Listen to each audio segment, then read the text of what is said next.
Olá pessoal, tudo bem? Hoje eu vou falar um pouquinho aqui para vocês de 3 pacientes. Os 3 tinham o mesmo diagnóstico, câncer de próstata, cada um com um estadiamento diferente, uma agressividade diferente.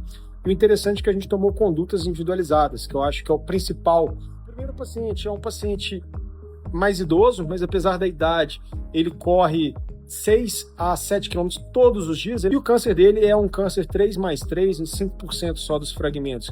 Então é um câncer baixíssimo risco num paciente mais de idade, 78 anos, extremamente ativo. Passei para ele todas as opções de tratamentos, aqueles tratamentos curativos, aquelas outras opções, e nós chegamos a um consenso que para esse paciente específico, o acompanhamento ativo, que é o acompanhamento, uma vigilância ativa com exames periódicos, seria o ideal.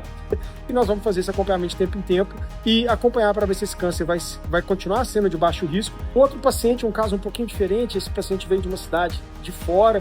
O pai dele teve câncer de próstata, 2 irmãos com câncer de próstata, sendo que um deles foi diagnosticado já metastático. Ele abriu o quadro com um câncer de risco intermediário para alto. Então, nesse paciente jovem, 55 anos, a gente falou, olha, no seu caso, o acompanhamento ativo com esse histórico familiar, esse Gleason, esse estadiamento mais alto não é o ideal. Conversei com ele sobre as opções. Ele optou pela cirurgia robótica. Nós vamos fazer essa programação, essa preparação para a cirurgia, e daqui a um tempo a gente vai tentar fazer uma cura, uma vez que ele tem um câncer agressivo, mas localmente agressivo, sem sinais de metástase, acometimento à distância pelos exames de controle. E o terceiro paciente, 3 pacientes, cada um com um caso diferente, um paciente idoso, mas ele queria um tratamento, mas ele não queria um tratamento padrão. Ele falou assim, Guilherme, eu não quero cirurgia, eu não quero radioterapia, o que nós temos de opção? Eu falei com ele de uma opção que chama braquiterapia, que são a implementação de sementes radioativas na região da próstata e que você tenta fazer uma radiação associada com algum tratamento complementar para um tratamento local. Expliquei para ele os benefícios, falei da cirurgia, falei do acompanhamento, falei de todas as opções que nós temos, e nesse caso em específico ele tem uma próstata muito grande, ele tem uma próstata de quase 100 gramas. E o câncer dele é um câncer que também não é tão agressivo. Então o que nós vamos fazer?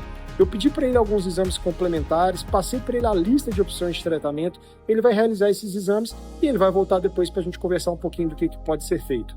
O que resume o dia de hoje esses pacientes que nós atendemos? Que o mesmo diagnóstico, diferentes pacientes, diferentes estadiamentos, diferentes condutas, e é isso que é interessante. Por isso que você tem que ter uma equipe preparada. A cirurgia em si é um passo de todo um processo.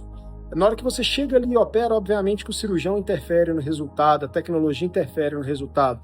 Mas para chegar ali, você precisa de uma preparação, de um estudo do caso, de uma paciência, de uma equipe preparada para que o seu resultado no final seja mais favorável. Isso já é mais de meio caminho andado para um resultado bom. Então sempre quando vocês tiverem um diagnóstico, principalmente no diagnóstico de câncer, eu acho interessante essa questão de pegar a segunda opinião, pegar a opinião de uma pessoa mais experiente, de uma pessoa que já tem uma expertise maior no procedimento, um urologista que tem um foco mais ali para a área de uro-oncologia, e que essa pessoa talvez vai ter uma visão mais holística, uma visão mais completa, outras opções de tratamento, e vai conseguir individualizar aquilo que vai ser o melhor para você. Beleza? Qualquer dúvida que vocês tiverem, vocês me mandam aí, vai ser um prazer esclarecer, e vamos lá para mais uma cirurgia. Abraço!